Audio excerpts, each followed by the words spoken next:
Bonsoir à tous, bienvenue sur le plateau Equinox Soir, votre décryptage quotidien de l'actualité de lundi à vendredi, 19h-21h, 18h-20h, GMT, dans une correspondance abondamment réelle sur les réseaux sociaux et adressée au secrétaire général des services du Premier ministre. Le ministre d'État, secrétaire général à la présidence de la République, fait savoir à ce dernier de la création par le président de la République d'une task force pour la riposte contre Covid-19. Une structure qui, d'après Ferdinand Gongo, vient compléter le dispositif existant et est logée à la présidence de la République. Dans une autre correspondance, toujours au secrétaire général des services du Premier ministre, le ministre d'État, secrétaire général à la présidence, fait savoir que d'après les très hautes directives du chef de l'État, il est désormais l'ordonnateur du Fonds spécial de solidarité pour la lutte contre le coronavirus et ses répercussions économiques et sociales. Par la même occasion, nous apprenons que les propositions relatives aux actions stratégiques amenées dans le cadre de la riposte, les propositions de ventilation des fonds Covid-19, actuellement en étude au ministère de l'économie, du plan et de l'aménagement du territoire, devront être soumises à la task force pour validation préalable du président de la République. Alors que les Camerounais avaient été habitués au début de la pandémie à des comptes rendus hebdomadaires des rencontres interministérielles sous la houlette du Premier ministre, chef du gouvernement, sur la stratégie de riposte gouvernementale au Covid-19, comment comprendre la création d'une task force pour la riposte contre le Covid-19 ? Est-ce une première réponse du chef de l'État dans sa volonté d'assainir ce milieu qui défraie la chronique depuis plusieurs mois du fait de fortes odeurs, de soupçons de malversation financière des fonds Covid-19 ? Une réaction qui n'est pas loin de rappeler celle il y a quelques années, avec la mise sur pied d'une task force toujours logée à la présidence de la République et avec à sa tête le ministre d'État, secrétaire général de la présidence de la République, pour rattraper le retard qu'accusait le Cameroun dans la livraison des infrastructures sportives devant accueillir la Coupe d'Afrique des Nations 2019. Madame, Monsieur, tout à l'heure à 20h, c'est la grande édition d'informations présentées par Cédric Noufflet, tout de suite après le débrief du journal.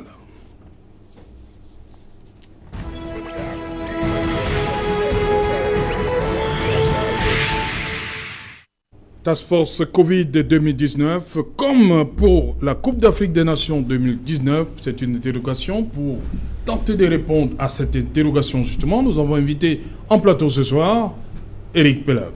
Bonsoir Eric. Bienvenue à Douala. Bonsoir Serge-Alain, merci pour l'invitation. Bonsoir à mes co-panélistes et bonsoir à vos nombreux téléspectateurs. Voilà. Le SDF se porte mieux ? Le SDF va bien, malgré quelques secousses liées au fait que on a... C'est un peu la vitalité d'un parti. De temps en temps, il faut ça. Vous savez, imaginez un parti politique dans lequel personne n'a d'ambition.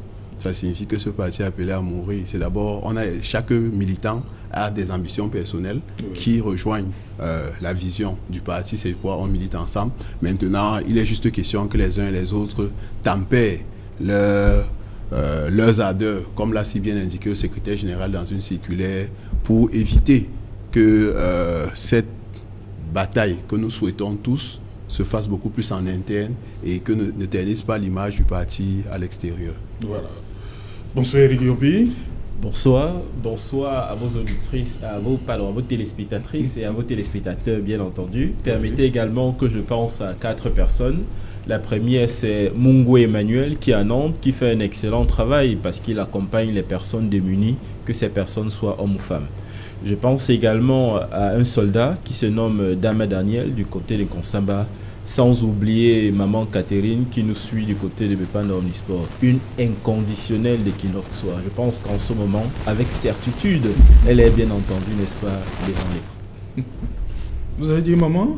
Catherine. Maman Catherine. Inconditionnel, hein? Inconditionnel, tout à fait. Bonsoir Vincent de Poliédé.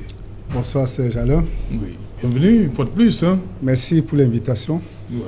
Voilà. Je salue vos milliers de téléspectateurs. Je salue également le panel de ce soir. Ça va bien dans la troisième? Ben oui, Douala troisième est en plein mouvement. Oui. Vous savez, il y a des cases qui ont été engagées. Hein.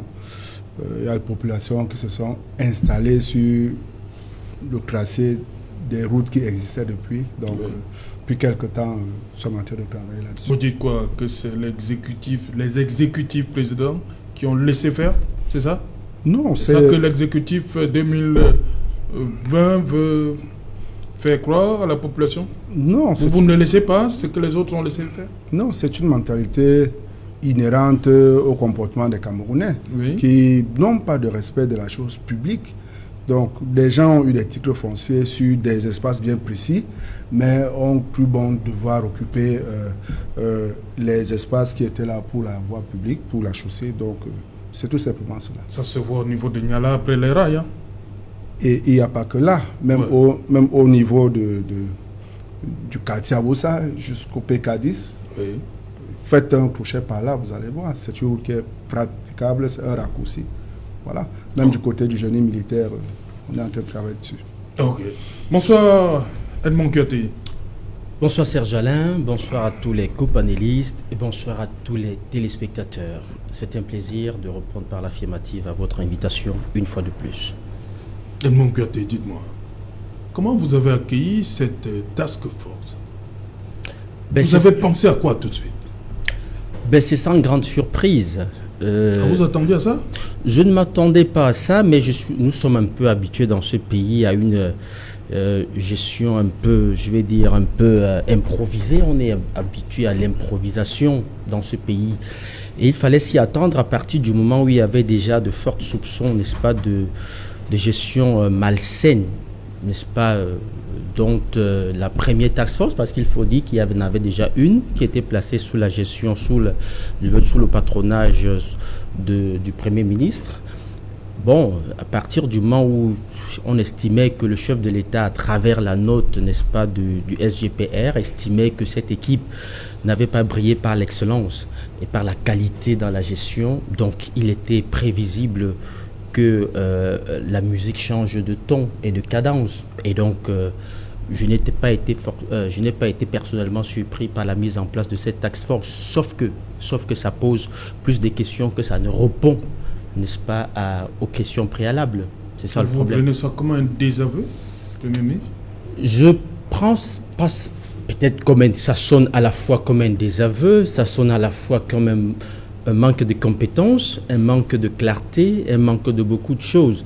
Une task force, disons-le trivialement, c'est quoi la task force? C'est un comité de gestion composé de compétences diverses, à la fois différentes mais complémentaires.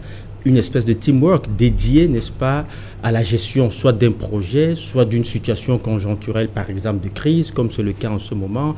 Et donc, c'est des compétences différentes, mais je vais dire complémentaires, qui se mettent ensemble pour gérer la chose. Et donc, la première, comme je le disais, était placée sous la houlette du Premier ministre. Et il y a eu pas mal de choses qui ont tout simplement laissé croire qu'il y a une gabegie.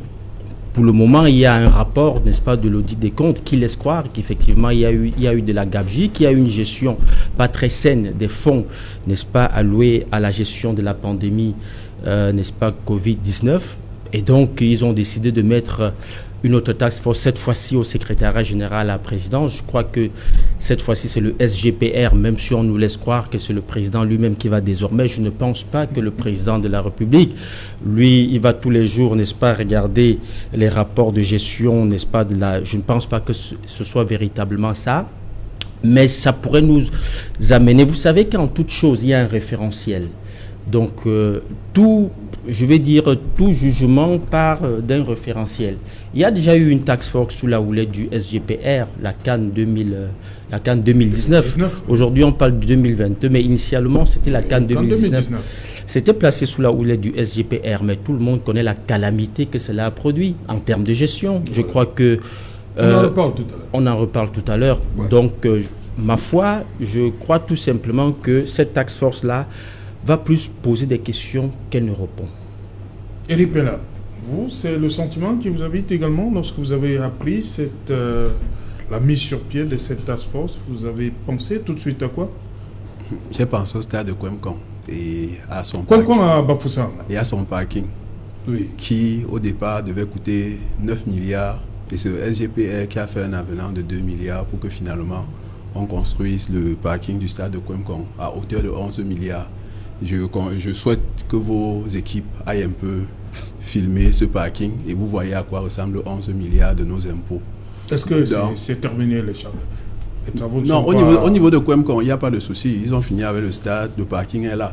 Maintenant, je ne sais pas s'il y a d'autres travaux à faire, mais je vous conseille d'aller... C'est pas un complexe aussi de ce côté? Je vous conseille d'aller voir à quoi... C'était pour le parking, ce n'était pas pour le complexe. Eh bien, les 11 milliards, c'était 9 milliards au départ pour le parking et on est abouti à 11 milliards à la fin. Je vous conseille d'aller regarder à quoi ressemble 11 milliards de nos impôts. C'est-à-dire qu'on a malmené une grand-mère parce qu'elle ne paye pas les impôts. J'ai acheté un bonbon pour ma fille. On a payé des impôts. J'ai payé l'électricité, j'ai payé de l'impôt pour que 11 milliards permettent de construire ce genre d'infrastructure. Donc, c'est ce à quoi j'ai pensé. C'est-à-dire que, et là, votre thème vient à point nommé parce qu'il faudra qu'on regarde un peu, qu'on évalue également ce qui a été fait dans la gestion des fonds de la CAN. Je tiens à vous dire que le stade Olembe, qui fait partie de cette gestion-là, jusqu'à aujourd'hui, le stade Olembe n'est pas achevé. Le stade Japoma, il y a encore un certain nombre de choses à finaliser. Or, nous sommes déjà en 2021, c'est-à-dire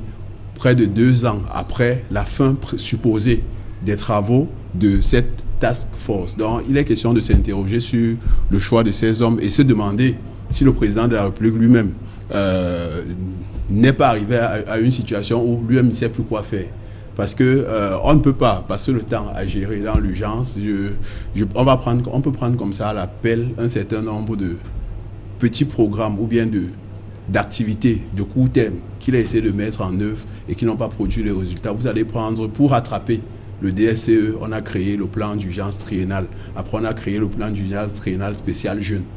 Allez interroger ces différents plans et on a mis sur pied un certain nombre de structures, un certain nombre de personnes qui étaient supposées animer ces différents plans d'urgence. Et c'est quasiment le même principe, c'est-à-dire mettre toujours sur pied une petite équipe qui va permettre de rattraper les retards qu'on a eus dans un certain nombre de choses qu'on avait programmées à la base. Aujourd'hui, on est obligé de le dire, notre leadership est incapable d'atteindre des objectifs qui se sont fixés. Prenez tout ce qu'on a eu comme planification pour ce qui est des projets, que ce soit des projets de développement, que ce soit des activités ponctuelles, pour faire un commissaire Ebolova. Vous pouvez imaginer, vous savez le nombre de temps qu'on a pris pour préparer ce fameux commissaire. Donc, ils sont incapables de mettre en œuvre ce qu'ils ont pensé. Malheureusement, donc, ça fait que je pense que ce leadership a atteint sa limite. Il y a un principe, le principe de Peter. Chaque fois qu'on progresse, on tend vers son niveau d'incompétence. Ce système a atteint son niveau d'incompétence. Ok. Vincent de Poliédé, vous avez un problème avec le casting? La task force en elle-même, il nous fallait ça? Par rapport à tout ce qui est dit ces dernières semaines sur Covid-19? Vous, à la place de Paul Biya, vous aurez pensé à une task force aussi? Lorsque j'observe le déroulement des événements de ces derniers temps, je m'interroge quand même sur la logique qui dicte un certain nombre de démarches. Voyez-vous, il y a de cela quelque temps, c'est le Premier ministre qui a ordonné qu'on fasse un audit. Il a reçu le résultat de cet audit où il y a eu des problèmes de gestion. Il remonte l'information au niveau de la présidence. Le président de la République ordonne qu'on ouvre des enquêtes judiciaires. Ça veut dire qu'en temps normal, au niveau du Premier ministère, ça s'est bien passé. Mais qu'est-ce qui justifie donc la mise sur pied du task force? Qu'est-ce qui justifie aujourd'hui la mise sur pied? On dirait qu'on n'a plus confiance au travail qui se faisait au niveau du premier ministère. Comme s'il fallait démontrer qu'en réalité, la compétence, c'est à la présidence et nulle part ailleurs. C'est paradoxal, puisqu'il y a de cela quelque temps, on se félicitait encore de la gestion de la première phase, même s'il y a eu des soupçons. C'est encore des soupçons jusqu'à présent. Oui. On se félicitait quand même de ce que le Cameroun avait réalisé, la prouesse de contenir le nombre de décès et tout le reste. Et nous savons qu'au niveau du Cameroun, il y a eu des solutions qui ont été proposées au niveau interne. Toutes solutions qui ont été balayées aujourd'hui, on n'en parle plus.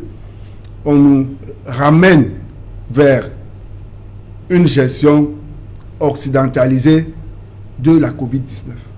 On parle respirateur, on parle ambulance, on parle vaccin.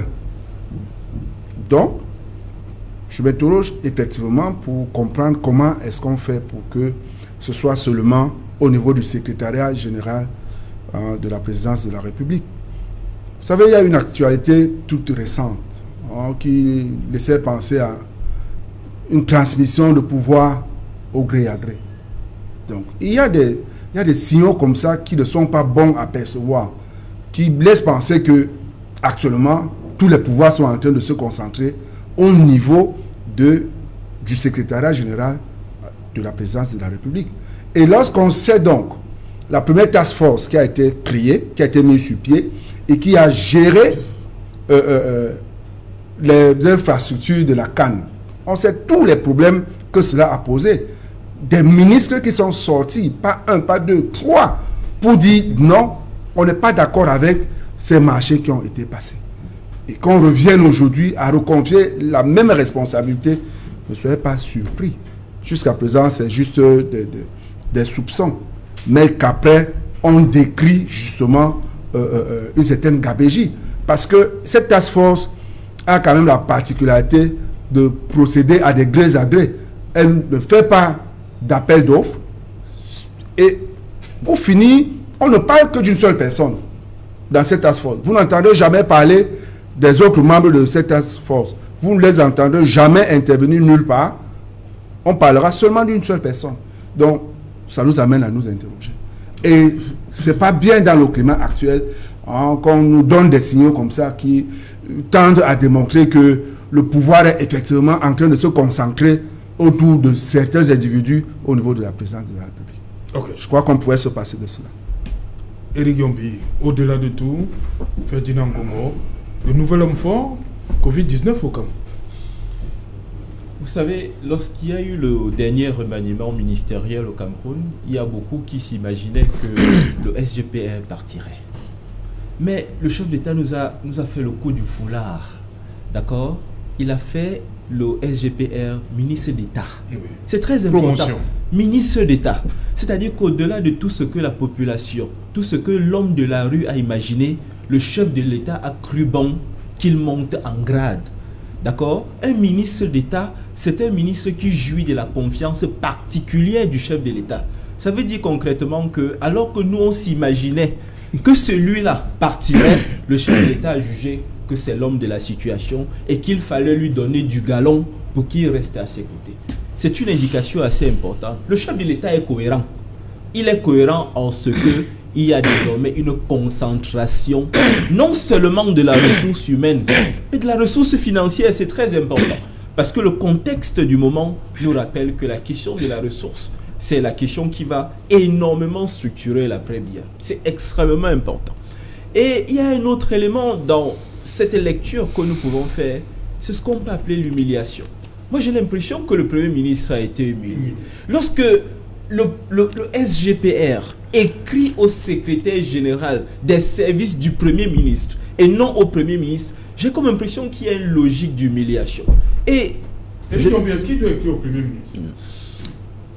Il écrit au secrétaire général. Non. Ce que nous voulons, ce que nous voulons dire ici, c'est qu'il y a une façon. D'accord? Oui. Il y a un couloir qui nous dérange dans le fonctionnement administratif de l'État. Semble-t-il, c'est la bonne personne. Mais nous sommes en train de constater et de caractériser le fait qu'il y a une sorte d'arrogance dans la façon de gérer les choses. Et ça nous dérange. Et pour vous, ça transparaît à travers les écrits? c'est extrêmement visible au sens politique de comprendre que le Premier ministre, il est en pleine campagne d'humiliation. Et ça veut bien dire quelque chose. Il y a quelque chose qui est en train de se passer.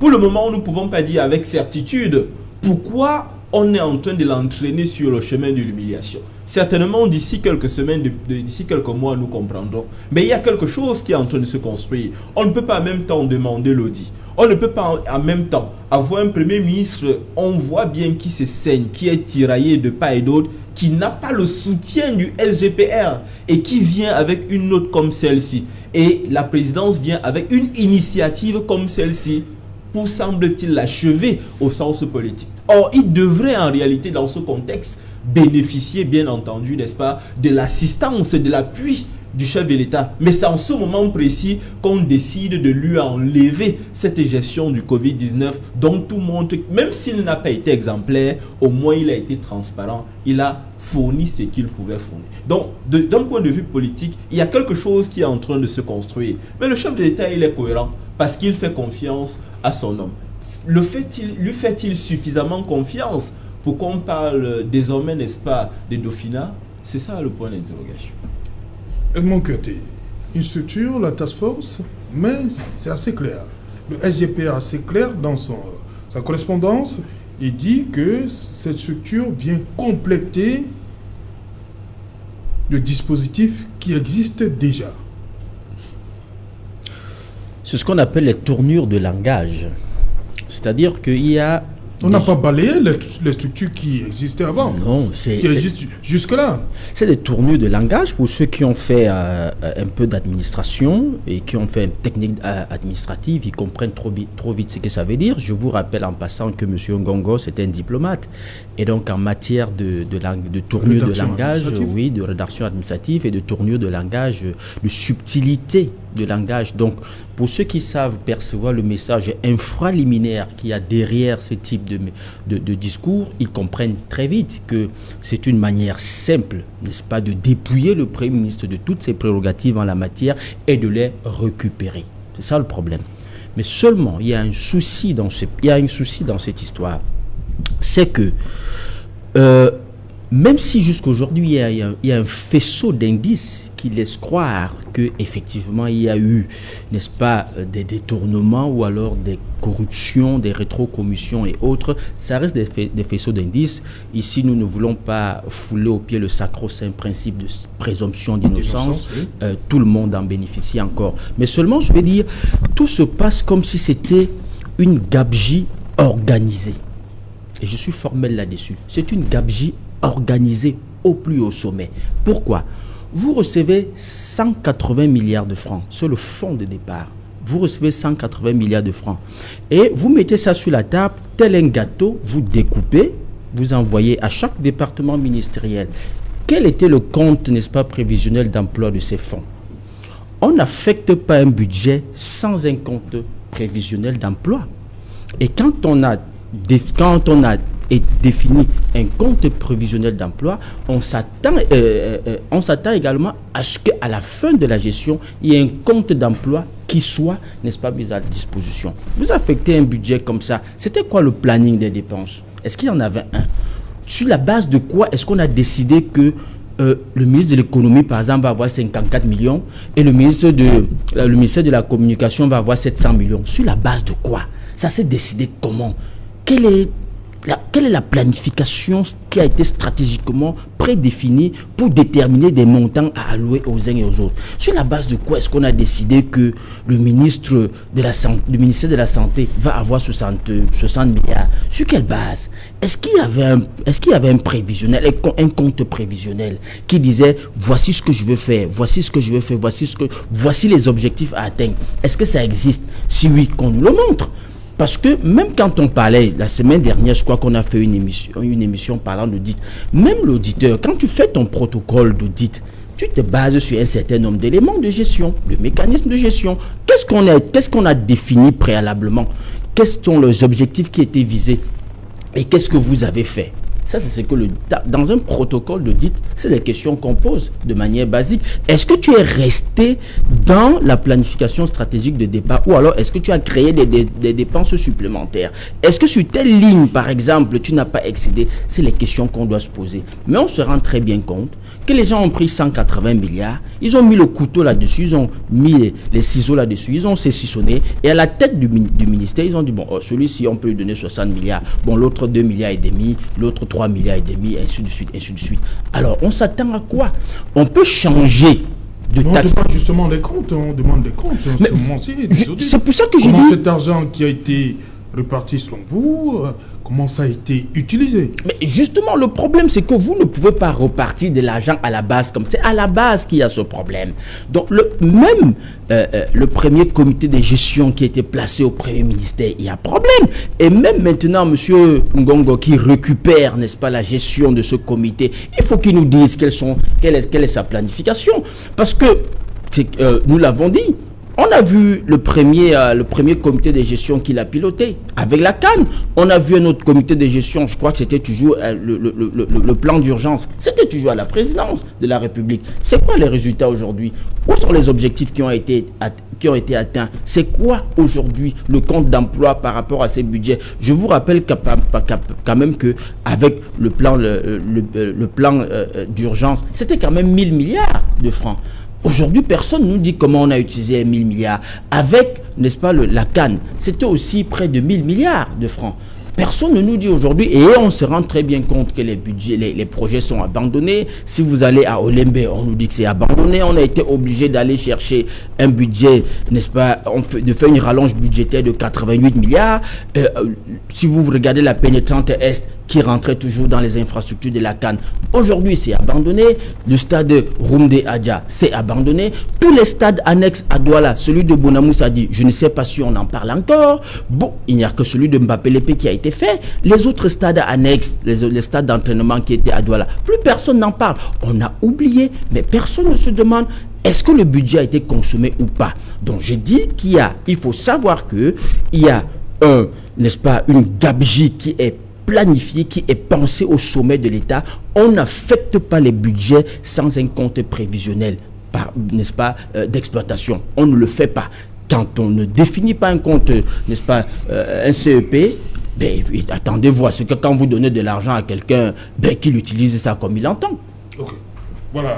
Éric Pelap, le SGPR qui est désormais ordonnateur du Fonds spécial de solidarité pour la lutte contre coronavirus. Déjà... Ordonnateur.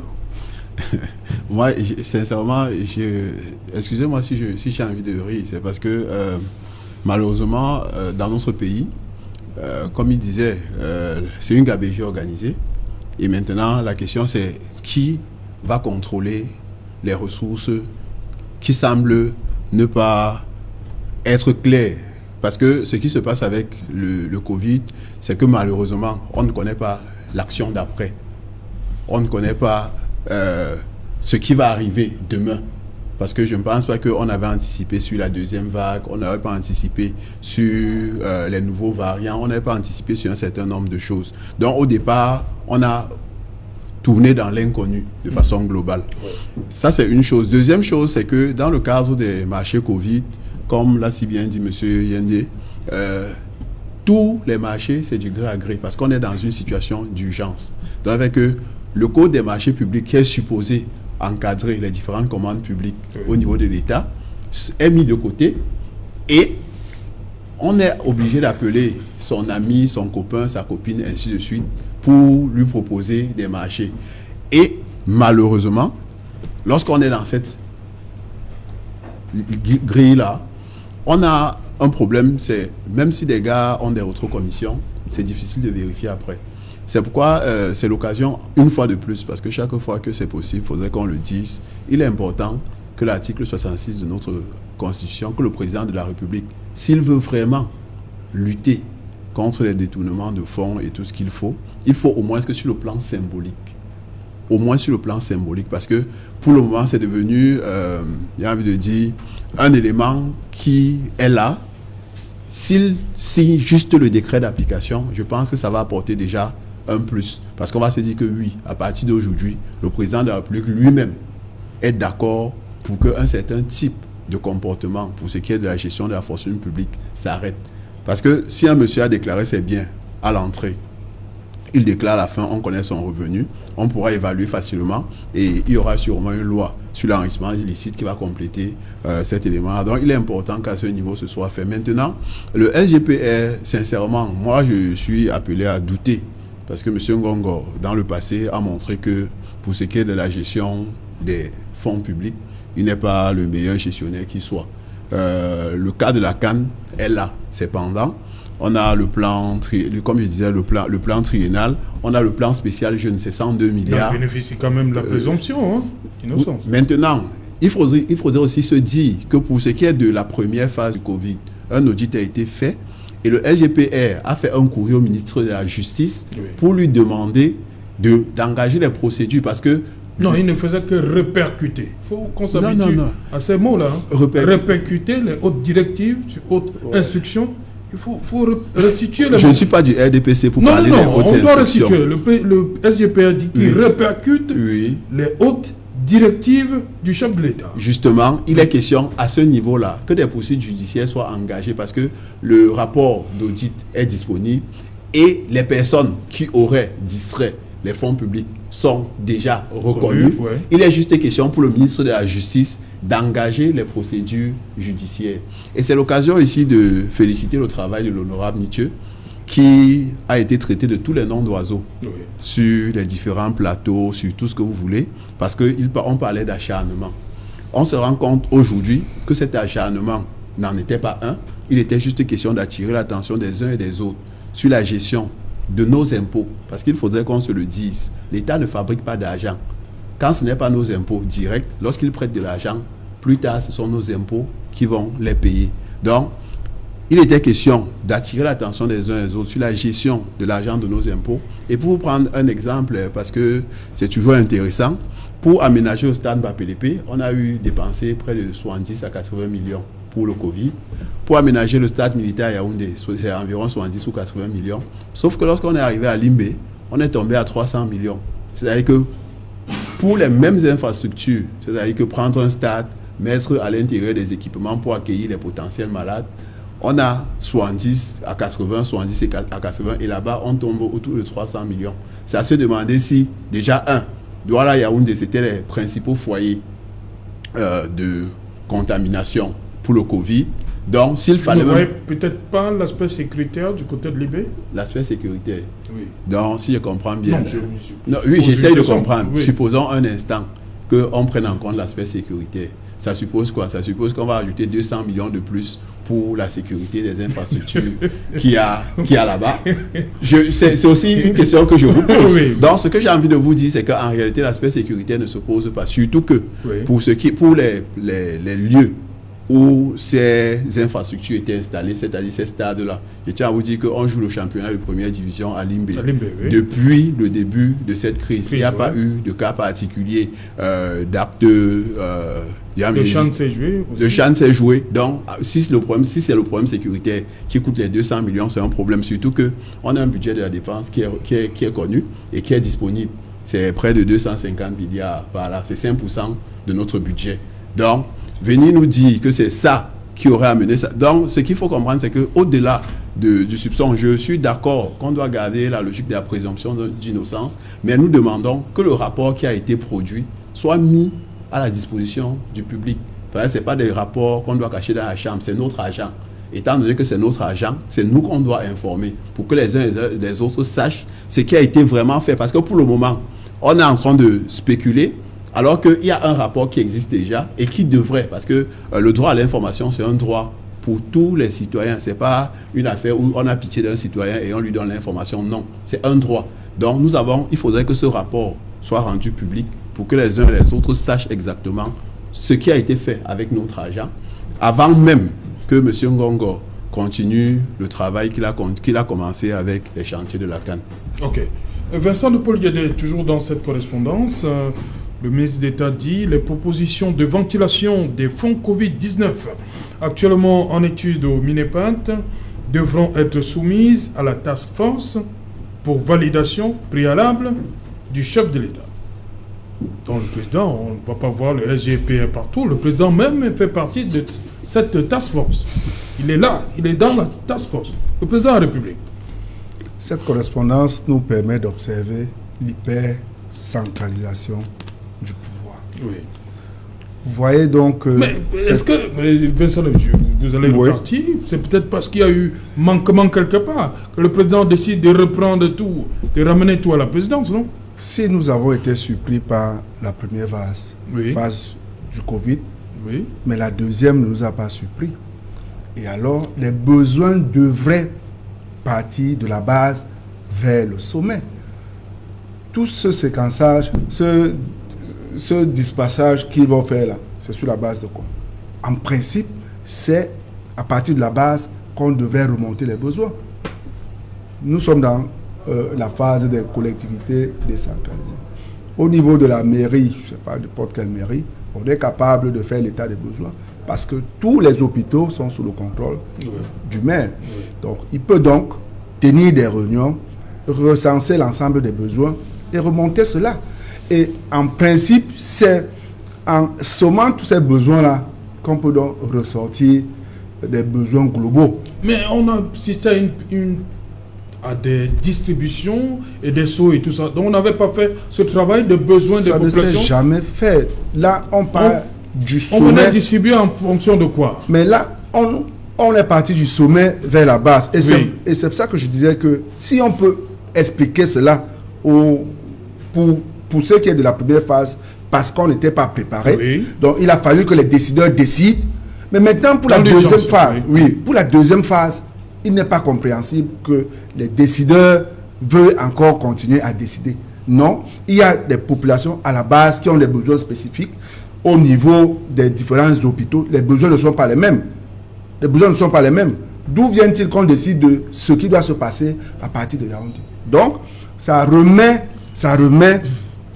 au cœur du débat le problème de la décentralisation. Et nous nous rendons bien compte que les fonctionnaires n'ont jamais admis, ils ne se sont jamais fait à l'idée de décentraliser. D'ailleurs, ils préfèrent parler de la déconcentration.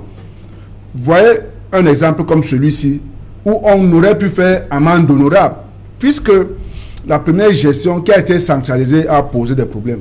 On la décentralise tout simplement. Maintenant que les budgets soient communaux, les budgets de lutte contre la Covid soient communaux, tout simplement. Mais il faut que ça se décide au niveau de la présidence de la République. Donc c'est un chantier sur lequel on devra tous se battre pour que la décentralisation soit effective. Et je voudrais rassurer Eric, pour ce qui est de l'article 66, nous n'attendons plus aujourd'hui que le régime en place fasse appliquer l'article 66. Nous prenons l'engagement solennel au PCN. Dès que nous sommes au pouvoir, on commencera par là, par la déclaration des biens du président de la République et de tous ceux qu'il aura mis en responsabilité. Parce qu'on ne peut pas comprendre que les gens aujourd'hui, tel qu'il disait, c'est-à-dire que ce soit une course à l'enrichissement illicite et vraiment sans craindre quelque poursuite que ce soit. Comment est-ce qu'on peut engager des poursuites? On peut demander qu'on entame des enquêtes judiciaires pour ce qui est de la gestion du Covid, où tout le monde a eu comme l'impression que tout s'est bien passé, en dehors de quelques personnes introduites. Mais que l'on ne fasse pas la même chose pour ce qui est des stades, des infrastructures liées à la CAN 2019, où tout le monde se rend compte du fiasco, où tout le monde se rend compte de la gabégie, où tout le monde se rend compte du gaspillage qui a eu lieu. Pourquoi est-ce que à ce niveau-là, on ne demande pas qu'on ouvre également des enquêtes judiciaires? On comprend donc qu'il y a, pour ce qui se passe, pour des raisons qui ont déjà été évoquées, si je ne reviens pas là-dessus, comme si au moment où on commence à apprécier un premier ministre qui passe partout, qui est intègre, parce qu'il n'est pas concerné par ces malversations. C'est lui qui a ordonné cet audit. Bon, au moment où il prend de l'assurance qu'on le ramène sur terre pour qu'il comprenne qu'en réalité, le pouvoir, c'est au palais de l'unité et pas dehors. Et ça, c'est dommage.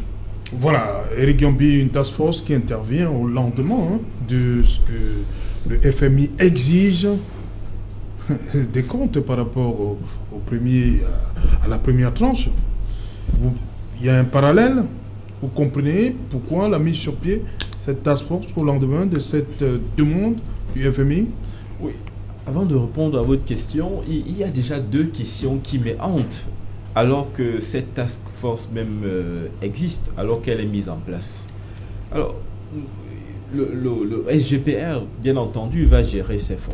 La question naïve que l'homme de la rue pourrait se poser, c'est qui aura évidemment vue et contrôle sur cet argent? Voilà. C'est une question intéressante. C'est-à-dire que, est-ce que nous sommes dans une logique d'État où désormais, on ne doit pas regarder ce qui se passe dans les tout-petits? Parce qu'en réalité, c'est ça la symbolique qui est en train de se déployer. Quand c'était au Premier ministère, oui, on peut y voir plus clair. Mais quand c'est à la présidente de la République, circuler, il n'y a rien à voir. C'est l'impression que l'homme de la rue a. Et du coup, ça nous fait construire un sentiment. Est-ce que ceux qui sont là-bas sont intouchables? Et que cachent-ils ces hommes si puissants? L'autre question liée à cette task force, c'est pourquoi le ministre de la Santé, ministre central dans cette lutte contre le coronavirus, on parle si peu de lui. Pourtant, c'est le ministère, j'allais dire, technique dans cette chose. Vous voyez, nous sommes plus en train de parler de politique. Cette task force se déploie plus dans le politique que dans le domaine de la santé lui-même. C'est problématique. Ça veut tout simplement dire que il a été choisi que certains acteurs ne représentent rien dans la machine qui a été déployée. Et s'ils ne représentent rien, c'est parce que certainement le pouvoir a décidé de récupérer pour contenter les amis. Parce que lorsqu'on parle de task force et du gré à gré, ça veut dire qu'on peut appeler un copain à qui on peut donner un marché de 14 milliards et il y a des comptes à rendre à personne, surtout que n'intervient pas ici le code, n'est-ce pas, des marchés publics. C'est ça la réalité. Maintenant, vous avez posé la question en ce qui concerne le FMI. Bien entendu, le FMI prodigue quelques conseils au Cameroun. Et il a aussi bien de temps en temps que le Cameroun coupe des têtes pour montrer que oui, nous sommes en train de lutter contre ci ou ça. Mais la vérité des faits, c'est que pour qu'il s'agisse de la Banque mondiale ou pour le FMI, lorsque le Cameroun a un taux d'endettement qui est assez intéressant, bien entendu que ça les arrange aussi. Vous savez, une banque est là pour se faire de l'argent. La philanthropie, ça n'existe pas. Une banque, elle existe parce qu'elle vend de l'argent. Une banque, pour parler terre à terre, fait le commerce de l'argent. C'est parce qu'il y a des personnes qui en ont besoin qu'eux, ils existent. Donc, à partir du moment où vous êtes très endetté, très affaibli, c'est bien. Donc, c'est au faciès qu'on peut dire, oui, Cameroun, essayez de regarder de plus près votre taux d'endettement qui est de plus en plus intéressant. Mais bien entendu que ça les arrange. Puisque, vous savez, le FMI a un conseil d'administration et on répartit les dividendes selon ce qui est entré. Donc, ne nous voilons pas la face en s'imaginant que ils sont des personnes, des saints qui viendraient nous donner des conseils déjà, dont rien ne prouve qu'eux-mêmes ils appliquent déjà. Donc, concentrons-nous plutôt sur ce que nous avons à l'intérieur, voyons dans quelle mesure on peut améliorer l'existant. Soyons critiques par rapport à, bien entendu, cette situation qui se pose. Oui, d'abord. Oui, en tout cas, je voulais rebondir sur une des choses qu'il a dites, sur le contrôle. Vous savez, généralement en gestion, celui qui ordonne, en principe, ne doit pas être celui qui exécute, mais ne doit pas être celui qui contrôle. Oui. Et dans le cas d'espèce, justement, la présidence est supposée être l'arbitre des derniers recours pour ce qui est de la gestion de l'exécutif. Maintenant, si c'est l'arbitre des derniers recours qui est en train d'exécuter, en réalité, il n'y a plus de recours, sauf la justice. Et on connaît les contre-pouvoirs. En principe, on ne pourrait espérer que l'Assemblée ou le Sénat ou bien que le ministère de la Justice se saisisse d'un certain nombre de dossiers, mais malheureusement, ce ne sera pas le cas. Donc, en réalité, il est question vraiment de s'assurer qu'on n'aura plus de compte à rendre sur les fonds Covid au Cameroun. Que les Camerounais retiennent ça ce soir. Les fonds Covid, personne ne rendra plus compte à personne. Donc, la task force est venue demander aux Camerounais d'oublier ce côté-là. Mais on a fait la même chose avec la CAN. Vous avez vu, on a demandé les comptes à qui? Comme disait Eric Yombi. Au contraire, celui qui a le plus, qui était à la manœuvre, a plutôt été félicité et il a été fait ministre d'État. Donc, vous comprenez que malheureusement pour nous, comme je disais, ce leadership... Et vous croyez que ça va passer? Le FMI met la pression. Vous savez, le FMI, c'est une banque. Plus le Cameroun aura de problèmes, plus le taux d'intérêt pour emprunter sera élevé. Donc, ça signifie que pour eux, c'est plus d'argent qu'ils vont pouvoir gagner. Maintenant, l'autre chose également, c'est qu'en 2006, lorsqu'on a atteint le point d'achèvement, plus ou moins, on a commencé à contrôler une partie de notre économie. Jusqu'à présent, notre taux d'endettement est inférieur aux 70% qui sont contenus dans les critères de convergence de la zone CEMAC. Donc, nous sommes autour de 40, voire 45. 46. Voilà, 46. donc on tourne autour de 46. Donc, on a encore une certaine marge pour ce qui est des critères de convergence de la zone CEMAC. Il n'y a pas de souci particulier à ce niveau, sauf que le problème, c'est la qualité de la dette que nous prenons. C'est-à-dire que si nous prenons de la dette pour que M. Ngongo construise de nouvelles maisons, c'est un problème. Si nous prenons de la dette pour que M. Manaouda construise de nouvelles maisons, c'est un problème. Mais si nous prenons de la dette pour créer des infrastructures, par exemple la pénétrante Est de Douala, si elle avait déjà été faite, ça réduirait au moins la durée de transport pour faire Douala-Yaoundé. Parfois, vous quittez Yaoundé, vous faites 3 heures de voyage, voire 3h30. Oui. Entre l'entrée de la ville de Douala et votre maison, vous passez près de 2 heures, voire 3 heures de temps. C'est du temps que nous perdons. Et c'est également notre compétitivité qui n'est pas très bonne. Donc, à ce niveau-là, il est important. La dette, c'est important. Même au niveau privé, hein, si vous prenez de la dette personnellement pour acheter de nouvelles vestes, aller manger le soya et boire de la bière, il est clair que vous serez incapable de rembourser parce que vos ressources ne le permettront pas. Mais par contre, oui, allez-y. Par contre, lorsque vous prenez de la dette pour investir, par exemple, construire une maison que vous mettez en location et qui génère des ressources, il est clair qu'avec le temps, vous allez rembourser cette dette sans beaucoup de stress. Donc, c'est ça la réalité. Le problème, c'est pas la qualité de le problème, c'est pas la dette elle-même, c'est la qualité de la dette. Et il est important qu'on améliore la gestion de l'argent public. Ce sont nos impôts. Merci. On va revenir après le journal. Mais avant le journal, le 20h de Cédric Nouffelé, une page de pub. On se retrouve après pour le débrief. We congratulate you for progress on your journey. For all your efforts while taking care of your family, you also didn't give